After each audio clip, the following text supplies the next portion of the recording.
Dans cette vidéo, je vous propose de faire une correction commentée sur un exercice sur les suites qui impose d'utiliser le raisonnement par récurrence. Ici, on a un énoncé, soit u de n, la suite définie par premier terme u de 0 est égal à 1 demi, et pour tout n entier naturel, u de n plus 1 est égal à 1 demi facteur de u de n plus 1. Ok, donc ça, c'est les informations qu'on a sur la suite.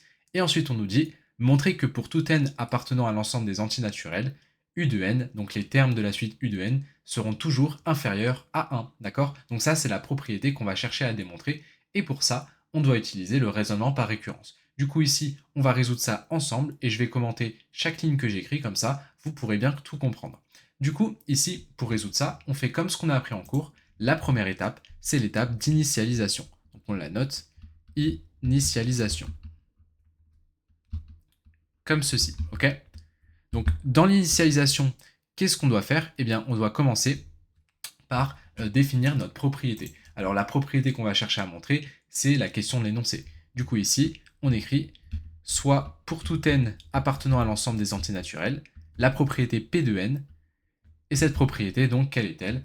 Elle consiste à dire que tous les termes de la suite U de n sont inférieurs à 1. Donc ça, c'est la propriété qu'on va chercher à démontrer au cours de ce raisonnement, d'accord?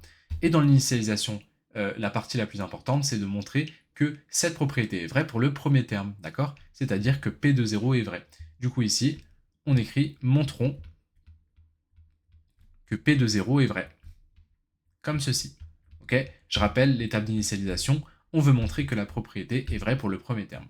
Donc ici, P de 0, ça implique que U de 0 est inférieur à 1. Ici, U de 0, on nous le donne dans l'énoncé, c'est égal à 1 demi. C'est donc équivalent à dire que 1 demi est inférieur à 1. A priori, 1 demi, c'est bien inférieur à 1. 1 demi, en écriture décimale, c'est 0,5, et 0,5, c'est bien inférieur à 1. Du coup, ici, on peut écrire que P de 0 est vrai. D'accord? Du coup, ici, pas de souci. Ok? Eh bien, ici, on a fini notre étape d'initialisation. On va passer à la deuxième étape. La deuxième étape, c'est l'étape d'hérédité. Donc, on note l'hérédité. Ok? C'est l'étape la plus importante du raisonnement. Alors, elles sont toutes importantes, mais celle-ci particulièrement. Dans l'hérédité, qu'est-ce qu'on va faire? Eh bien, dans l'hérédité, on va supposer que notre propriété P de n, elle est vraie pour un entier n donné. Donc, on écrit supposons que P de n, comme ceci, est vrai. Donc, cette propriété est vraie pour un entier n donné. Pour un entier n donné. Comme ceci. Ensuite, vous pouvez écrire, du coup, vous pouvez rappeler quelle était la nature de la propriété. Donc, c'est-à-dire que pour tout n appartenant à n, eh bien, U de n est inférieur à 1, comme ceci. Donc là, on va supposer que cette propriété P de n, elle est vraie. Et ensuite, ce qu'on va chercher à faire, c'est de montrer, donc montrons, que P de n plus 1 est vrai, comme ceci. C'est-à-dire, montrons que P de n plus 1 est vrai, c'est-à-dire, P de n plus 1, c'est du coup la propriété P de n, mais en remplaçant n par n plus 1. Donc c'est-à-dire que U de n plus 1 est inférieur à 1, comme ceci, ok? Du coup ici, c'est ce qu'on va essayer de montrer. Comment est-ce qu'on doit faire pour montrer ça? Eh bien pour montrer ça, on doit tout simplement partir de ce qu'on a admis. Qu'est-ce qu'on a admis? Qu'est-ce qu'on a supposé ici? On a supposé que P de n était vrai. Eh bien on va partir de ça, ok? Donc je vais descendre un petit peu l'écran, on part d'ici, on a supposé que P de n est vrai, on peut donc écrire, on a donc P de n qui est vrai, c'est-à-dire que U de n est inférieur à 1. Donc ça, c'est ce qu'on cherche à montrer au cours de ce raisonnement, mais à ce moment-là précis, on suppose que c'est vrai, d'accord? Du coup, on peut partir de ça, ce constat, on suppose qu'il est vrai. Ensuite, on peut un petit peu modifier cette inégalité. Je rappelle que dans une inéquation comme ceci, vous pouvez additionner, soustraire, multiplier, diviser des deux côtés par le même élément, et ça ne change pas la véracité de l'inéquation. C'est comme les équations, ok?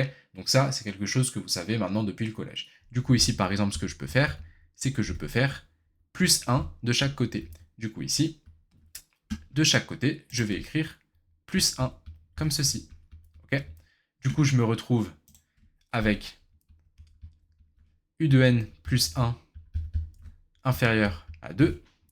Et ensuite, ce que je peux faire, c'est que je peux multiplier à droite et à gauche par 1 demi. Du coup, ici, à droite et à gauche, je vais me retrouver par 1 demi, comme ceci. Donc, à gauche, 1 demi facteur de u de n plus 1, inférieur à droite, 1 demi facteur de 1 plus 1, c'est-à-dire 1 demi facteur de 2, 1 demi fois 2. Ici, je me retrouve avec quoi? Donc, à droite, 1 demi fois 2, la moitié de 2, c'est 1. Je me retrouve avec 1. Et à gauche, j'ai 1 demi facteur de u de n plus 1. U de n plus 1 demi facteur de u de n plus 1. Vous êtes d'accord que, d'après ce que j'ai ici en haut à droite dans mon énoncé, 1 demi facteur de u de n plus 1, c'est u de n plus 1, tout simplement, avec le plus 1 en rang à côté du n, bien sûr. Ne confondez pas le u de n plus 1 et le u de n plus loin, plus 1, qui est dans l'expression, ok? Du coup, 1 demi facteur de u de n plus loin, plus 1, c'est en fait u de n plus 1, d'accord? Du coup, ici, 1 demi facteur de u de n plus loin, plus 1, je peux remplacer ça par u de n plus 1. Du coup, ici, je me retrouve avec u de n plus 1, comme ceci. Sauf que u de n plus 1 inférieur à 1. Regardez, est-ce que ce serait pas par hasard ce qu'on voulait montrer juste au-dessus dans l'hérédité? Montrons que p de n plus 1 est vrai, c'est-à-dire que u de n plus 1 est inférieur à 1. Voilà, je viens de le montrer juste ici. Je l'ai montré en partant du principe en supposant que p de n était vrai. Eh bien, je l'ai montré tout simplement que u de n plus 1 était tout le temps inférieur à 1, d'accord? Simplement en utilisant l'inéquation, en additionnant et en multipliant à chaque fois par la même chose, ce que j'ai tout à fait le droit de faire. Du coup, ici, qu'est-ce que ça implique? Ça implique que p de n plus 1 est vrai. La propriété p de n plus 1 est vraie. Et ensuite, c'est ce qui nous permet de passer à la troisième étape, c'est-à-dire l'étape de conclusion. Conclusion, on va venir écrire en conclusion donc que du coup on a montré que p de n plus 1 est vrai, juste au-dessus. Du coup ici en conclusion, on peut dire que p de n est donc vrai, p de n est donc bien vrai, donc là on en est sûr maintenant, vu que grâce à la récurrence on a montré que si p de n est vrai, alors p de n plus 1 est vrai. Donc p de n est donc vrai, c'est-à-dire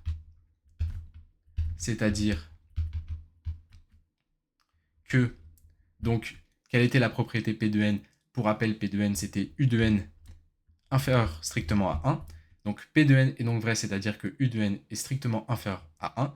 Et on écrit juste à côté, d'après le principe de récurrence, comme ceci. D'après le principe de récurrence. Donc voilà. Alors ici, il ne faut pas oublier de préciser que notre propriété, elle indiquait que u de n était strictement inférieur à 1 pour tout n, bien sûr, appartenant à l'ensemble des entiers naturels, comme ceci. Du coup ici, p de n est donc vrai, c'est-à-dire que u de n est inférieur strictement à 1 pour tout n appartenant à l'ensemble des entiers naturels, d'après le principe de récurrence. Du coup ici, voilà pour ce raisonnement par récurrence, c'est la méthode que vous devez suivre, vous devez écrire ça quasiment mot pour mot. Bien sûr, en fonction des professeurs, il y a certains mots qui peuvent varier, mais en tout cas, ces 3 étapes, initialisation, hérédité, conclusion, vous devez les suivre dans cet ordre et leur contenu doit être quasiment identique à ce que j'ai écrit ici. D'accord? Du coup, voilà ici pour la méthode pour résoudre un problème, une démonstration sur les suites en utilisant le raisonnement par récurrence. Et comme d'habitude, si vous avez la moindre question, n'hésitez pas, posez-la en commentaire et j'y répondrai très rapidement.